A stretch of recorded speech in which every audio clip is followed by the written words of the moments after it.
Bayangkan, pria yang telah Anda tangisi selama 3 tahun, yang Anda yakini telah tewas dalam sebuah kecelakaan tragis, tiba-tiba duduk hanya 5 baris di depan Anda di dalam pesawat yang sama. Apa yang akan Anda lakukan? Dan bagaimana jika putra kecil Anda, yang seharusnya hampir tidak bisa mengingat wajah ayahnya, justru mengenalinya di tengah kerumunan orang asing? Bagi Larasati, ini bukanlah pertanyaan hipotesis. Ini adalah kenyataan dingin yang membekukan darahnya di ketinggian 30.000 kaki di atas Laut Jawa.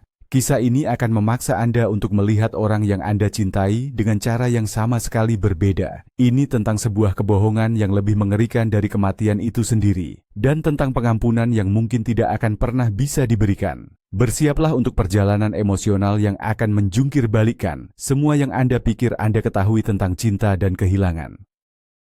Bagi seluruh dunia, Larasati adalah seorang janda. 3 tahun lalu, di suatu hari di bulan Agustus yang kelabu, status itu membekas seperti besi panas di jiwanya. Sebuah panggilan telepon memberitahunya bahwa suaminya, Baskara, seorang arsitek sukses dari Jakarta, hilang saat mendaki Solo di Gunung Rinjani. Setelah badai yang datang tiba-tiba, mobil jeepnya yang hancur lebur ditemukan di dasar jurang. Jasadnya tidak pernah ditemukan. Kesimpulan tim SAR begitu dingin dan tegas, tidak ada kemungkinan selamat. Kematian Baskara meninggalkan Larasati dan putra mereka yang saat itu berusia 5 tahun, Bima, dalam kondisi finansial yang aman, tetapi merenggut masa depan mereka. Tahun terakhir pernikahan mereka terasa tegang. Perjalanan bisnis Baskara yang sering, jarak emosionalnya, dan sesekali aroma parfum asing di kemejanya. Larasati telah mencoba menepis kecurigaan perselingkuhan.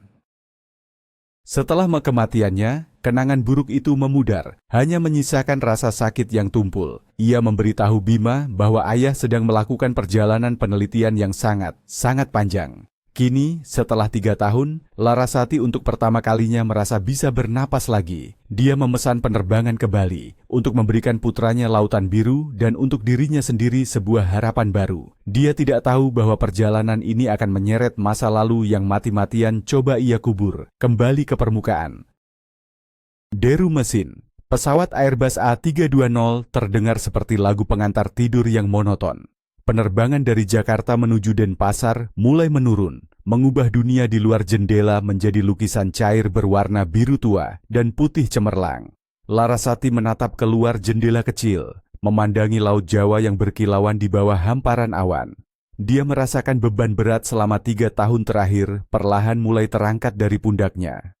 Di sebelahnya, Bima yang kini berusia 8 tahun, menempelkan wajahnya ke kaca akrilik yang dingin. Ini adalah perjalanan pesawat pertamanya yang sesungguhnya, dan wajahnya memancarkan kegembiraan murni yang menular.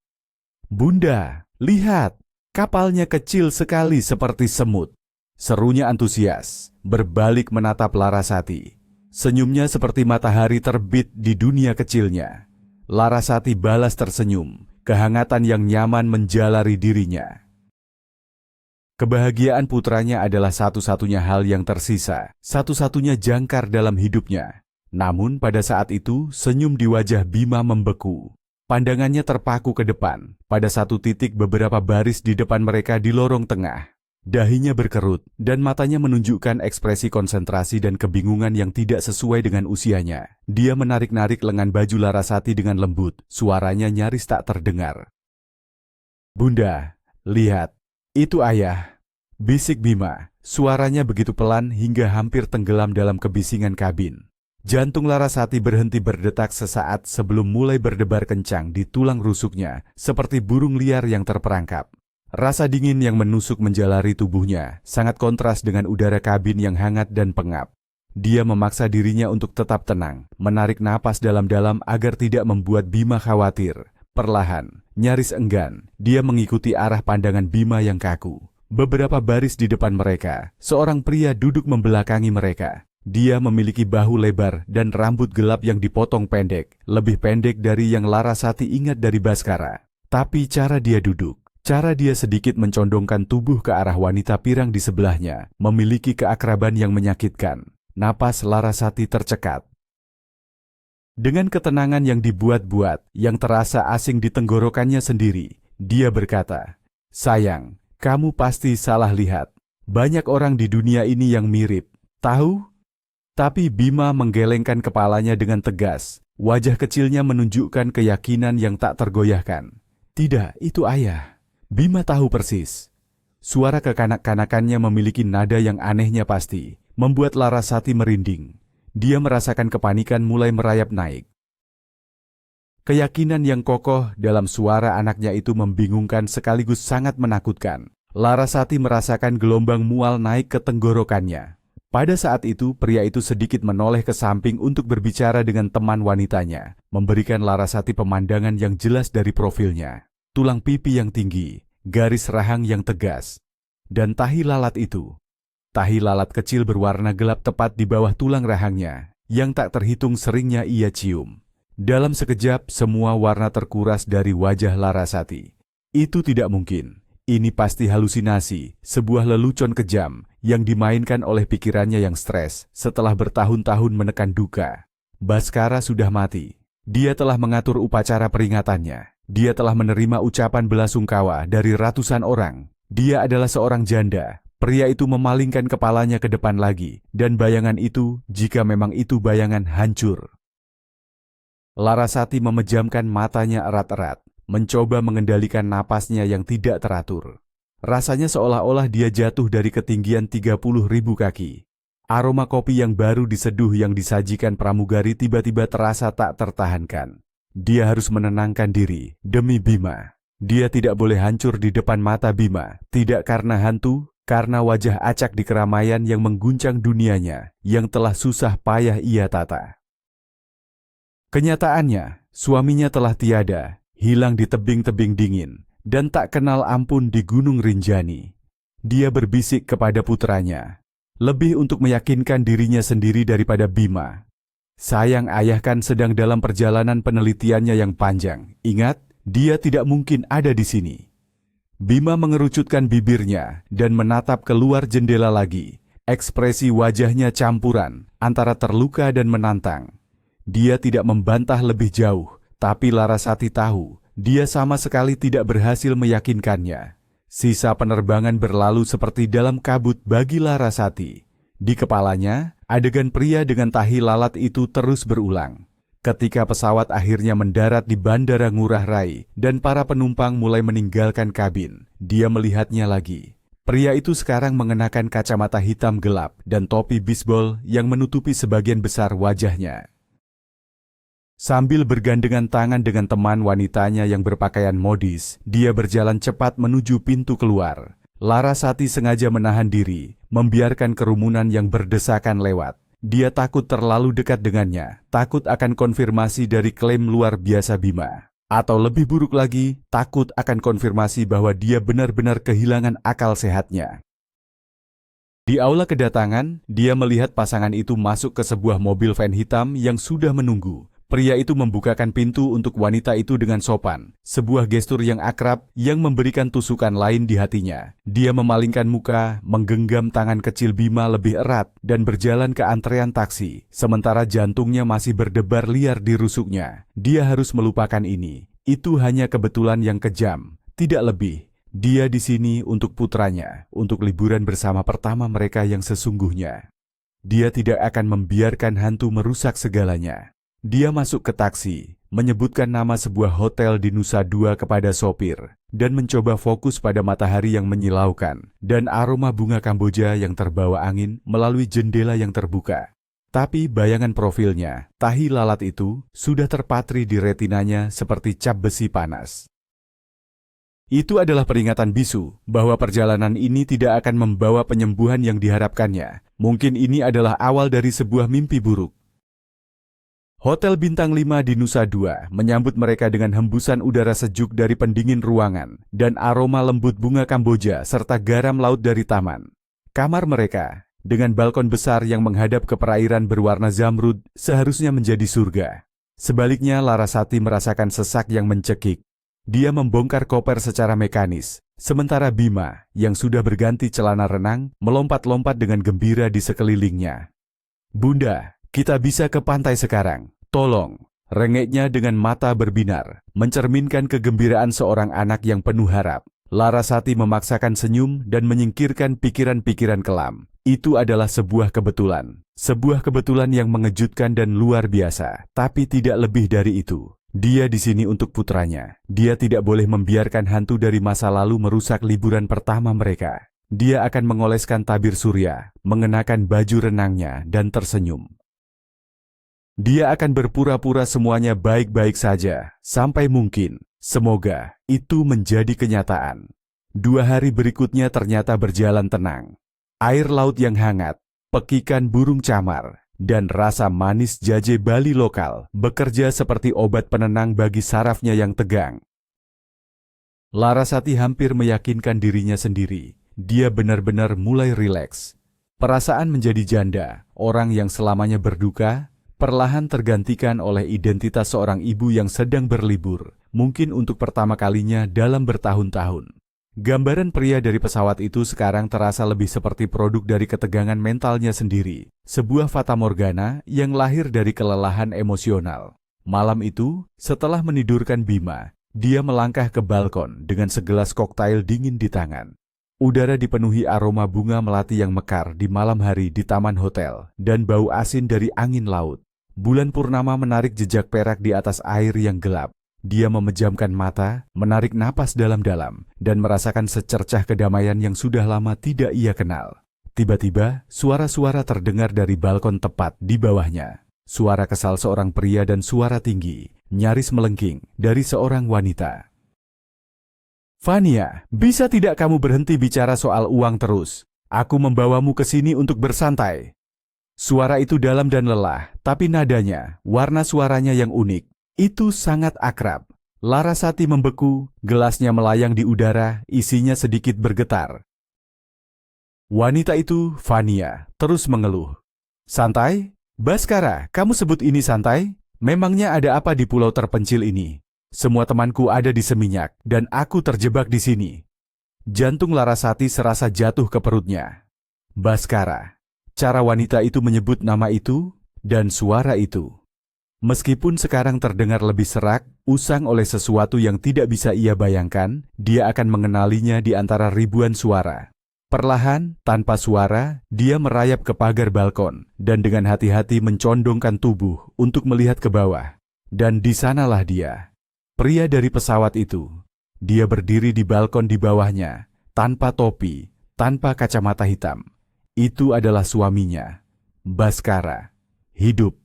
Dia mengenakan celana pendek dan kemeja polo, juga memegang gelas di tangannya. Dia tampak lebih tua, lebih lelah, tetapi tidak diragukan lagi itu adalah dia.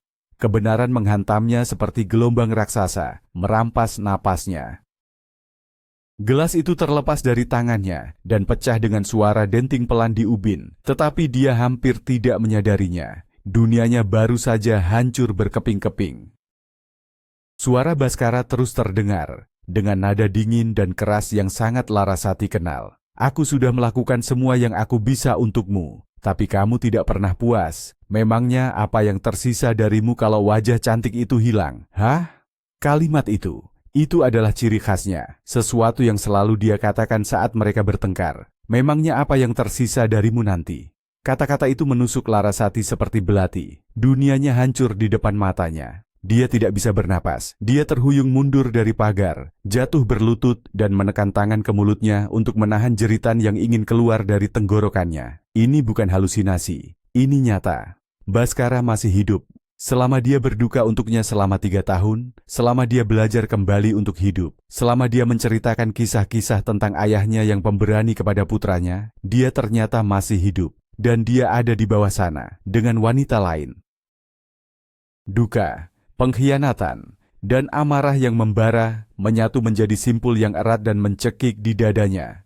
Ini adalah kebohongan mengerikan yang berlangsung selama 3 tahun. Ini lebih dari sekadar perselingkuhan. Ini perbuatan iblis. Dia merasa jiwanya terbelah 2. Satu yang meratapi suami yang telah tiada, dan satu lagi yang membenci penipu yang masih hidup ini.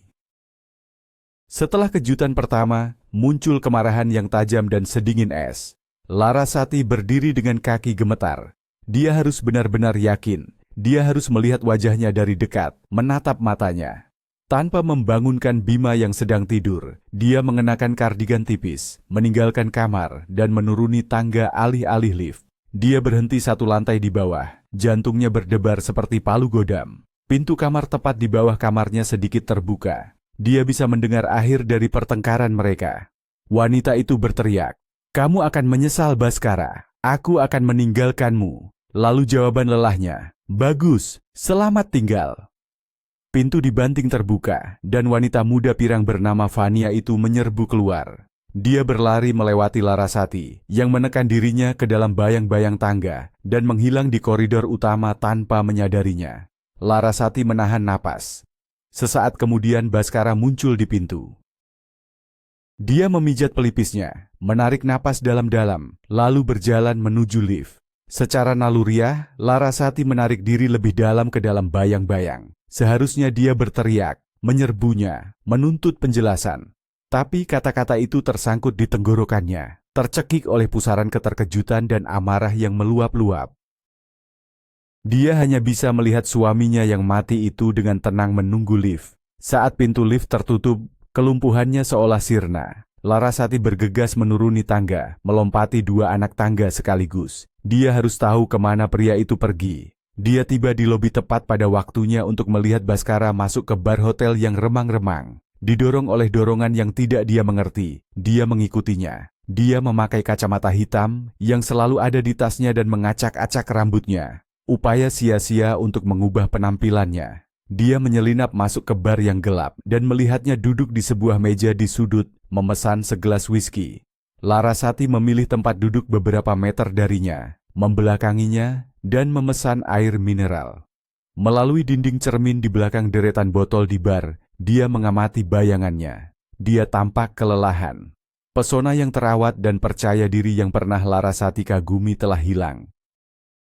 Digantikan oleh aura lelah seorang pria yang sangat tidak bahagia. Hal itu entah bagaimana membuat pengkhianatannya terasa lebih hina. Dia tidak terlihat seperti pemenang yang melarikan diri ke kehidupan baru yang glamor, melainkan seperti pecundang.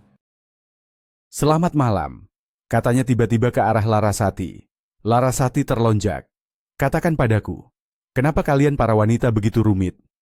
Nada suaranya lelah, tatapannya sedikit kosong. Dia tidak mengenalinya. Dia hanya melampiaskan frustrasinya pada seorang wanita asing. Larasati menjawab, suaranya sengaja dibuat lebih dalam dan sedikit lebih serak dari biasanya. "Mungkin itu hanya sudut pandang Anda." Jantungnya berdebar begitu kencang. Dia yakin pria itu bisa mendengarnya dari seberang meja yang kosong. Baskara mendengus. "Sudut pandangku? Dia menguras hartaku lalu pergi. Dan aku."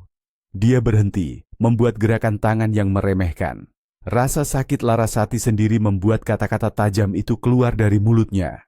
"Dan Anda meninggalkan seseorang yang baik dan setia untuknya. Itu pilihan Anda." Dia menatap Larasati, dan di matanya yang sayu ada kilatan keterkejutan. Dia jelas tidak mengharapkan jawaban langsung seperti itu dari orang asing.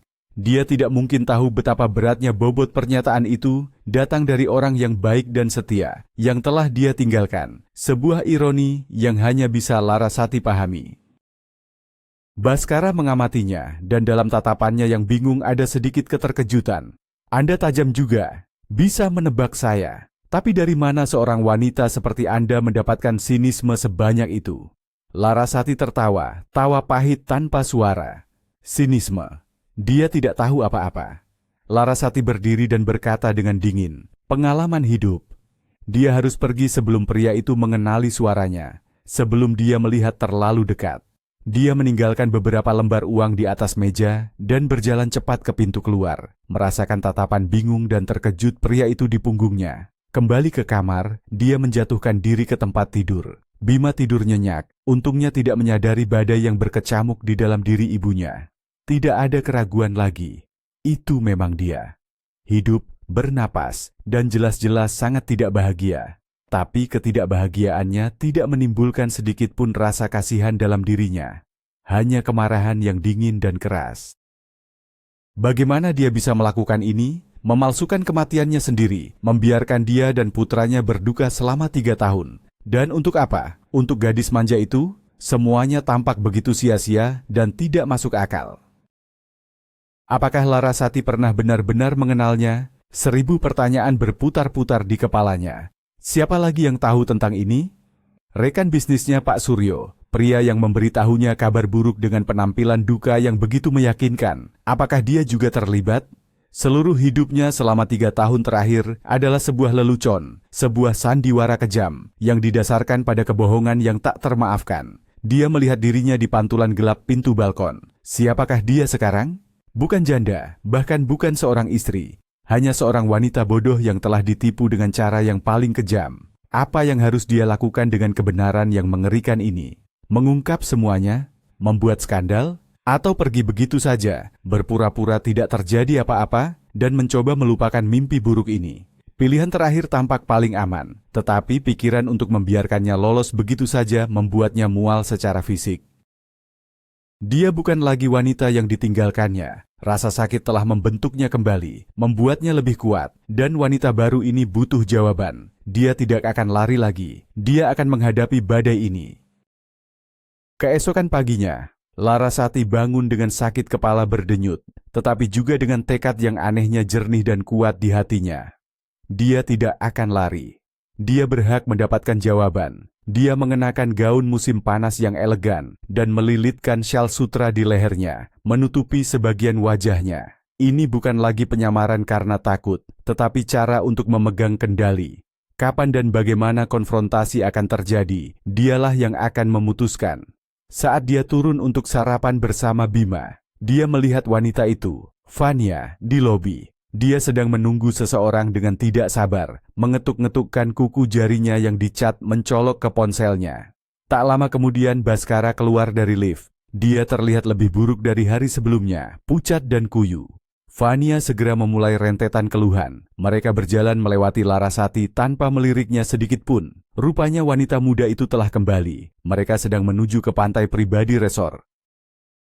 Larasati menggandeng tangan Bima dan mengikuti mereka dari jarak yang aman. Dia ingin mengamati. Dia perlu memahami pria seperti apa suaminya telah berubah. Di pantai pribadi, suasana sudah ramai. Udara berbau garam, tabir surya, dan kopi yang terbawa dari bar terdekat. Larasati menemukan 2 kursi berjemur kosong, beberapa baris di belakang tempat Baskara dan Fania duduk. Jaraknya cukup jauh untuk tidak menarik perhatian, tetapi cukup dekat untuk menangkap potongan percakapan jika angin berhembus dengan baik. Bima segera berlari ke arah ombak, sementara Larasati berpura-pura membaca buku. Namun, seluruh perhatiannya tertuju pada pasangan itu. Jelas pertengkaran dari malam sebelumnya berlanjut. Fania mendesis marah. Kamu bahkan tidak bisa mendapatkan 2 kursi yang layak. Aku duduk di tempat teduh ini, rasanya seperti di pemakaman. Baskara menjawab dengan suara lelah. Tapi Fania tidak menyerah. Dan lihat dirimu, kamu terlihat mengerikan, tua dan lelah. Dan tadi pagi aku harus berbagi lift dengan ibu tunggal menyedihkan itu dan anaknya. Seharian ini jadi rusak. Kata-kata ibu tunggal menyedihkan menghantam Larasati seperti pukulan di ulu hati. Dia meletakkan bukunya. Pada saat yang sama, Baskara tampak kewalahan oleh pertengkaran dan panas. Tiba-tiba dia memegangi kepalanya. Fania, aku tidak enak badan. Katanya terbata-bata sebelum tubuhnya miring ke samping dan ambruk lemas di kursi berjemurnya. Fania menjerit. Baskara! Baskara! Kamu kenapa? Dalam teriakannya tidak ada kekhawatiran, hanya kepanikan dan sedikit rasa jijik. Dia melihat sekeliling dengan putus asa, tanpa menggerakkan satu jari pun untuk membantunya. Orang-orang di sekitar menoleh, tetapi tidak ada yang mendekat. Pada saat itu, sesuatu dalam diri Larasati pecah. Itu adalah reaksi naluriah murni. Dia tahu dari tahun-tahun pernikahan mereka bahwa Baskara memiliki masalah jantung ringan dan tidak tahan panas ekstrem. Tanpa berpikir, dia melepas syal dan kacamata hitamnya dan berlari ke arahnya. Tangannya bergerak dengan ingatan otot yang tidak dia sadari masih dimilikinya. Dia membuka kancing kemejanya dan meraba denyut nadinya, lemah dan tidak teratur. Dia berteriak pada Fania yang panik, cepat, panggil dokter hotel, sekarang dan bawa air. Wanita muda itu, yang matanya terbelalak kaget, akhirnya bergerak dan berlari menuju hotel. Larasati dengan lembut memiringkan kepala Baskara ke samping untuk membersihkan jalan napasnya dan mulai mengipasinya dengan handuk. Dia berfungsi seperti mesin, tanpa memikirkan siapa pria itu atau apa yang telah dilakukannya. Dia hanyalah seorang manusia yang membutuhkan pertolongan, tubuh yang rentan di bawah terik matahari. Sekelompok kecil penonton yang penasaran telah terbentuk, tetapi Larasati mengabaikan mereka sepenuhnya. Hanya fokus pada denyut nadi lemah di bawah ujung jarinya. Untuk sesaat, semua drama, semua pengkhianatan lenyap. Yang tersisa hanyalah realitas mendesak antara hidup dan mati di atas pasir panas. Pria ini, yang pernah dia cintai dan benci, terbaring tak sadarkan diri dalam pelukannya, dan satu-satunya hal yang penting adalah membuatnya tetap hidup. Pikirannya menjerit padanya untuk berbalik dan pergi, tetapi nalurinya membuatnya tetap di sana, memenuhi satu tugas terakhir dari sebuah kontrak yang telah lama terkoyak. Setelah 1 atau 2 menit yang terasa tak berujung, Baskara mengerang dan matanya berkedip terbuka. Pandangannya yang kabur perlahan-lahan fokus dan akhirnya mendarat di wajah Larasati. Gelombang pengenalan yang tak percaya dan lambat menyapunya. Dia berkedip sekali, lalu sekali lagi. "Laras, ini kamu. Apa aku bermimpi?" Bisiknya dengan suara yang nyaris tak terdengar. Pupil matanya melebar karena terkejut, takut, dan sesuatu yang lain. Sesuatu yang tampak seperti kelegaan. Larasati menjawab singkat, tangannya tidak beranjak dari dahi Baskara. "Ini aku." Pada saat itu dia tidak merasakan kemarahan atau kesedihan, hanya kekosongan yang aneh dan dalam. Tepat pada saat itu, dokter hotel tiba, diikuti oleh Vania yang gugup. Saat dokter mulai memeriksa Baskara, Larasati diam-diam menarik diri kembali ke kursinya. Dia melihat mereka memberinya suntikan, melihat warna perlahan kembali ke wajahnya. Baskara duduk, matanya menjelajahi kerumunan, mencarinya. Tapi Larasati sudah bersembunyi lagi di balik syal dan kacamata hitamnya, kembali menjadi wajah anonim di pantai yang ramai. Permainan petak umpet telah berakhir. Sekarang giliran Baskara untuk menemukannya. Dugaan Larasati benar. Kurang dari 1 jam kemudian, ada ketukan pelan di pintu kamar hotelnya. Bima sedang menonton kartun. Larasati memintanya untuk mengecilkan volume dan berjalan ke pintu. Baskara berdiri di sana. Dia mengenakan kemeja bersih dan rambutnya disisir, tetapi wajahnya masih pucat pasi. Dia tampak seperti anak sekolah yang menunggu hukumannya. "Bolehkah aku masuk?" tanyanya pelan. Larasati minggir tanpa kata, membiarkannya masuk. Dia menutup pintu, bersandar di belakangnya, dan melipat tangan di dada. Dia tidak akan membuatnya mudah. "Bagaimana kamu menemukan kami?" tanyanya dengan suara tenang dan dingin. Baskara ragu-ragu. "Aku bertanya di resepsionis tentang kamar Nyonya Larasati Baskara. Kita masih memiliki nama belakang yang sama, atau pernah memilikinya." Dia melirik ke arah ruang keluarga, dari mana suara kartun berasal. "Apakah Bima ada di sana?" Larasati mengangguk. Ada nada memohon dalam suara Baskara. "Aku harus menjelaskannya padamu. Tolong, biarkan aku mencoba." Larasati tidak menawarinya untuk duduk.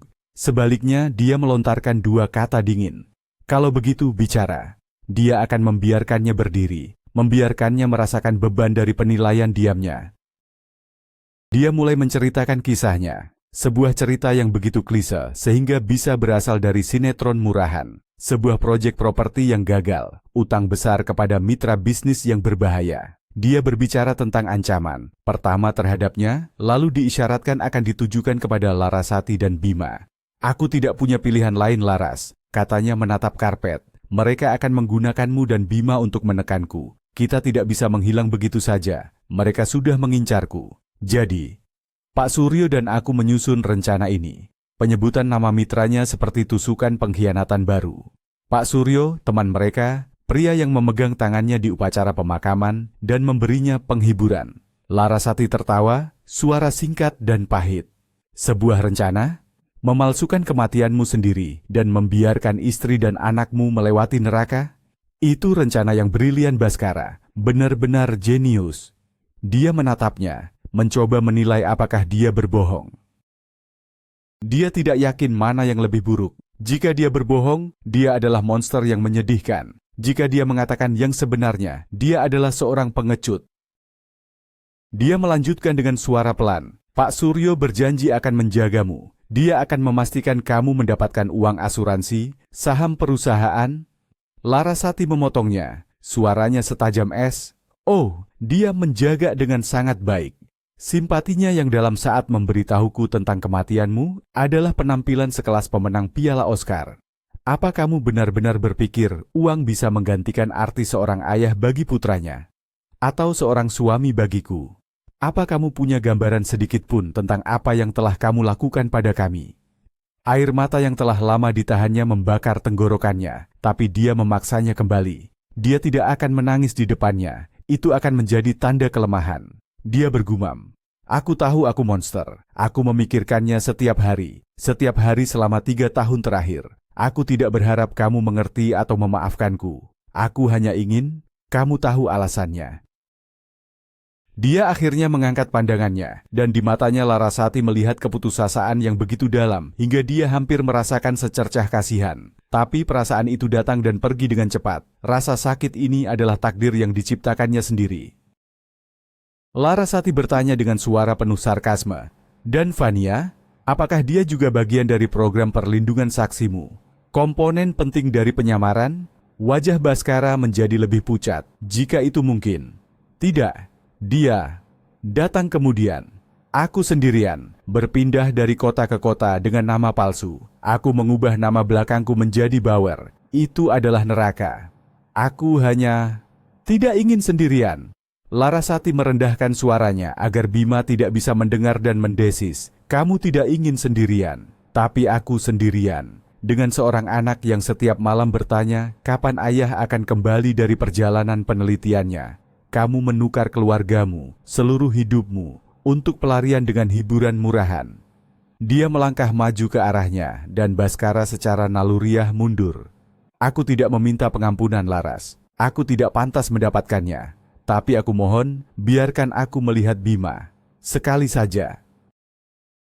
Permintaan itu menghantamnya seperti pukulan di ulu hati. Putranya, dia menyeret putranya yang tidak bersalah ke dalam kekacauan beracun ini. Larasati merasa pusing saat rasa sakit dan ketidakadilan selama 3 tahun terakhir memuncak pada satu saat itu. Dengan suara sedingin es, Larasati berkata, akan aku pikirkan. Hanya itu yang bisa dia keluarkan. Dia membuka pintu, sebuah isyarat yang jelas untuk mengusirnya. Baskara pergi tanpa sepatah kata pun. Malam harinya sebuah pesan teks masuk. Temui aku di bar, jam 10, tanpa Bima. Kita harus menyelesaikan pembicaraan ini. Larasati ragu-ragu, tetapi kebutuhan untuk mendapatkan penyelesaian, untuk mengetahui setiap detail kotor, menang. Setelah menidurkan Bima, dia turun. Baskara sudah duduk di sebuah meja kecil di sudut tergelap bar. Dia tampak tenang dan terkendali. Dia mulai berbicara lagi, mengulangi permintaan maafnya, menggambarkan kehidupannya dalam persembunyian. Larasati mendengarkan dalam diam, merasa terasing, seolah-olah sedang menonton film tentang kehidupan orang lain. Pada saat itu, Vania muncul di meja mereka, wajahnya merah karena marah. Dia berteriak sambil menunjuk Larasati dengan jari gemetar berhias kuku akrilik. Jadi di sini kamu, penipu. Aku tahu kamu bersama Jalang ini. Adegan publik yang Larasati takuti kini terjadi. Baskara melompat berdiri. Vania, tenanglah, tidak seperti yang kamu pikirkan. Tapi wanita itu sudah di luar kendali. Dia menjerit, suaranya menarik perhatian seluruh bar. Tidak seperti yang aku pikirkan, kamu selingkuh dariku demi. Wanita tua ini pecundang menyedihkan dengan anaknya itu. Larasati duduk tak bergerak, menyaksikan tontonan itu dengan ketenangan yang aneh dan dingin. Dia tidak merasakan malu, hanya rasa ingin tahu yang dingin dan terasing. Suara Larasati membelah udara, semanis racun. Sayangku, ada detail kecil yang kamu lewatkan. Dia tidak selingkuh darimu untukku. Dia meninggalkanku untukmu. Tapi seperti yang kamu lihat, itu adalah sebuah kesalahan. Pria selalu kembali ke tempat di mana mereka benar-benar dicintai. Wanita sepertimu hanyalah selingan sementara. Kata-kata itu menghantam Vania seperti tamparan. Dia membuka mulutnya, tetapi tidak ada suara yang keluar. Baskara menatap Larasati dengan campuran rasa hormat dan kekaguman. Dia belum pernah melihatnya seperti ini, kuat, tanpa ampun, dan memegang kendali penuh. Ini adalah Larasati yang tidak dia kenal, seorang wanita yang terlahir kembali dari api. Fania tergagap, pandangannya beralih antara Baskara dan Larasati. Apa? Wanita mana? Baskara menghela napas panjang dan membenarkan. Satu-satunya yang telah aku tinggalkan. Larasati memotongnya dengan senyum tajam tanpa humor. Ditinggalkan? Itu istilah yang ringan. Versi resminya aku yakin adalah kecelakaan tragis di pegunungan.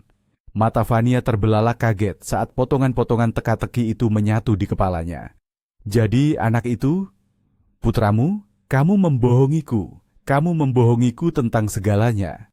Suaranya pecah menjadi isak tangis. Dia menatap Baskara dengan tatapan jijik murni, berbalik dan lari keluar dari bar. Baskara melihatnya pergi dengan ekspresi kosong, lalu menoleh ke Larasati. Kenapa kamu melakukan itu? Tanyanya tanpa nada. Larasati menjawab sambil dengan tenang meminum airnya. Karena dia pantas disadarkan, dan karena kamu pantas dipermalukan di depan umum. Selamat datang kembali di dunia nyata, Baskara. Tidak selamanya indah. Dia berdiri dan meninggalkan bar, tanpa menoleh ke belakang lagi. Kemudian Larasati menemukannya di salah satu taman kecil hotel. Dia duduk di bangku di bawah pohon palem, punggungnya bungkuk, menatap ke dalam kegelapan. Dia tampak hancur total. Larasati duduk di sampingnya. Selama beberapa menit keheningan menyelimuti mereka. Tanpa menoleh, Baskara berkata, dia pergi, mengemasi kopernya dan pergi. Larasati menjawab tanpa sedikit pun rasa kasihan dalam suaranya. Oh, maaf mendengarnya. Dia tertawa getir. Jangan bersedih. Kamu benar. Semua ini adalah ilusi yang menyedihkan. Aku bahkan tidak tahu lagi mengapa aku melakukannya. Kurasa aku lari dari diriku sendiri. Tapi kamu tidak bisa lari dari kebenaranmu sendiri.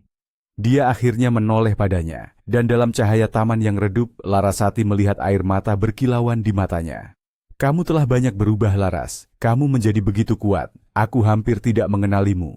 Larasati mengangkat bahu. Rasa sakit mengubah seseorang. Aku harus menjadi kuat.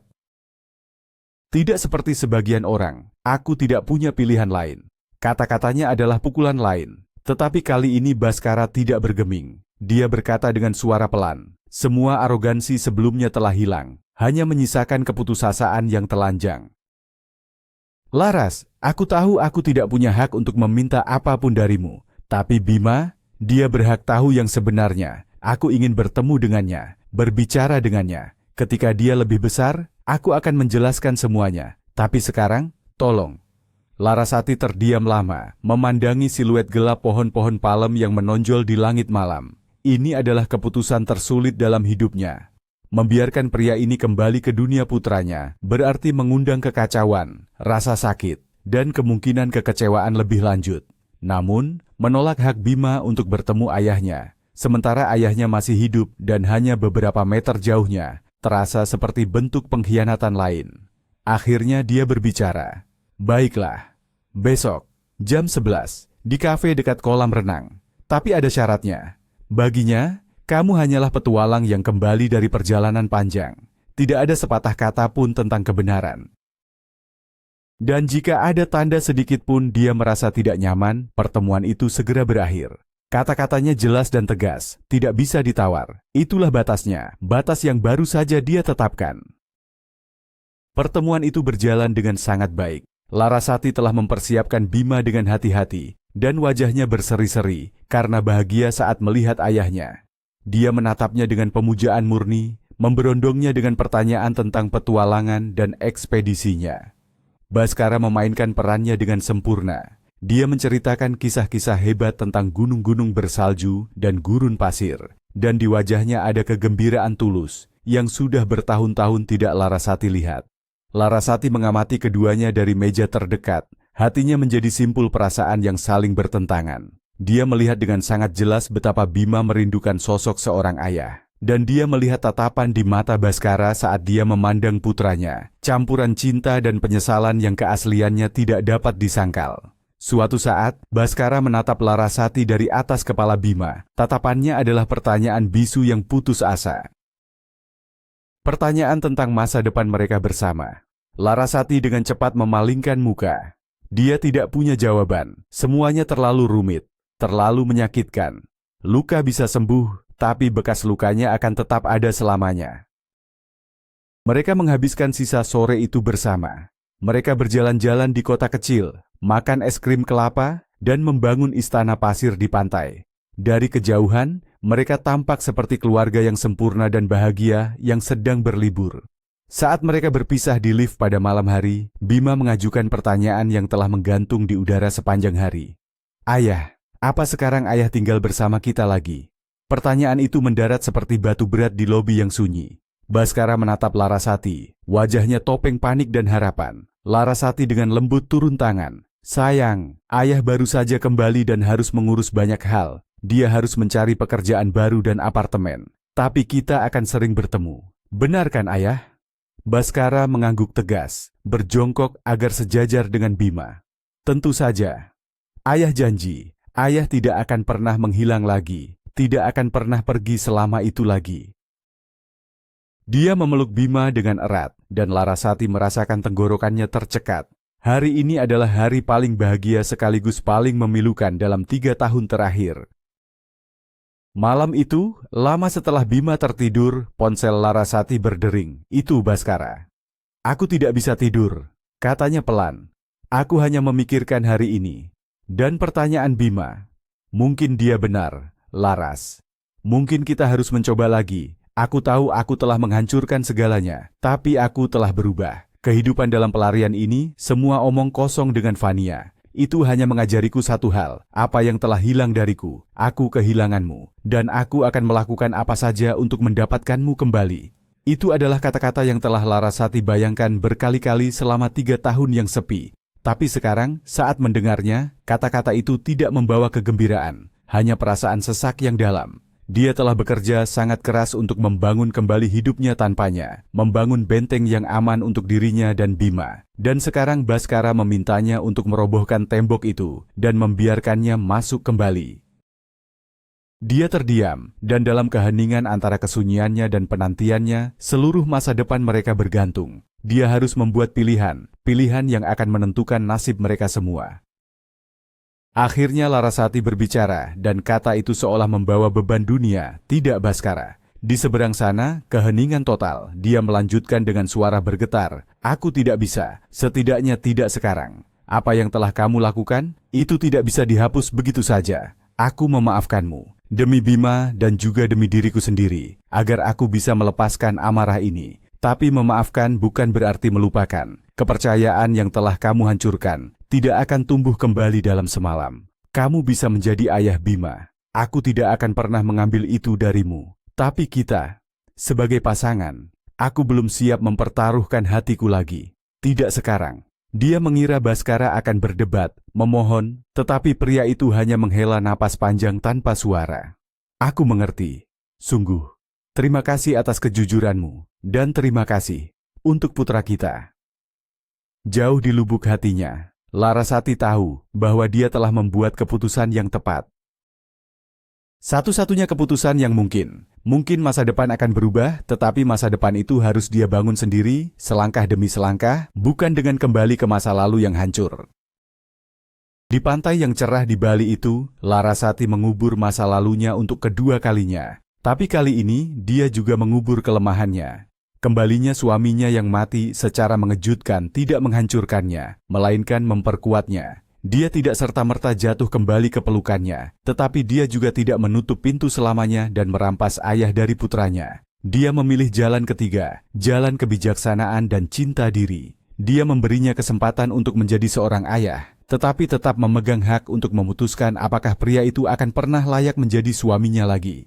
Ini bukanlah dongeng tentang reuni yang ajaib, ini adalah kisah tentang kebenaran yang brutal. Pengampunan sejati bukanlah tentang melupakan, tetapi tentang keputusan sadar untuk terus maju tanpa membiarkan masa lalu menentukan masa depan kita. Larasati telah merebut kembali kendali atas hidupnya, dan itu adalah kemenangan terbesarnya. Terima kasih telah menemani kami dalam perjalanan emosional ini. Jika Anda menyukai cerita ini, berikan jempol ke atas, berlangganan saluran kami, dan bagikan pemikiran Anda di kolom komentar. Apa yang akan Anda lakukan jika berada di posisi Larasati? Bisakah pengkhianatan sedalam itu benar-benar dimaafkan?